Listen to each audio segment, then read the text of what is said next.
रामराम मंडळी, मी हार्दिक जोशी. नमस्कार, मी अक्षया देवधर. खरं तर सांगायची गरज नाही आहे, तुम्हाला कळलं असेलच की मी कुठे आलो आहे. म्हणजे बऱ्याच ठिकाणी किंवा बऱ्याचदा तुम्ही व्हिडिओ बघितले असतील तर तुम्हाला कदाचित आजूबाजूचा हा जो काही परिसर दिसतोय तो ओळखीचा असेलच. तर मी आत्ता आलेलो आहे राजवारसा आर्टिफॅक्ट्स चिंचवड इथे आणि अतिशय उत्तम दालन आहे. आणि आज यायचा योगायोग असा की जेव्हा मला प्रदीपदादांनी फोन केला की तुम्हाला यायचं आहे आणि तुम्ही आमच्या दालनाला भेट द्या, पण आल्यानंतर कळलं की आमच्या हस्ते त्यांनी एक सुंदरशी छत्रपतींची मूर्ती त्या मूर्तीचं अनावरण आमच्या हस्ते केलं.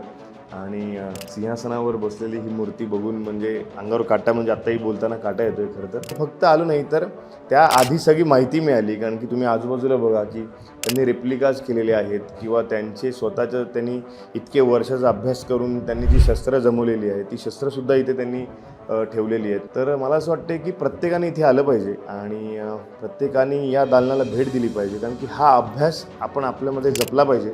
हो, मला असं वाटतं की आमचं भाग्यच म्हणावं लागेल की आज इतकं चांगलं काम आमच्या हातून घडलं आणि प्रद्युतदादांमुळे ते आम्हाला आज करता आलं. खूपच कमाल वाटलं इकडे येऊन, कारण महाराजांशी निगडीत असणाऱ्या सगळ्या गोष्टी तुम्हाला इथे बघता येतील. त्या विकतही तुम्ही घेऊ शकता, त्यामुळे त्याच्यासाठी सुद्धा तुम्ही इकडे भेट द्या आणि आम्हाला आज खूप भारी वाटतंय. तर तुम्ही सुद्धा ते एक्सपिरियन्स करायला नक्की या.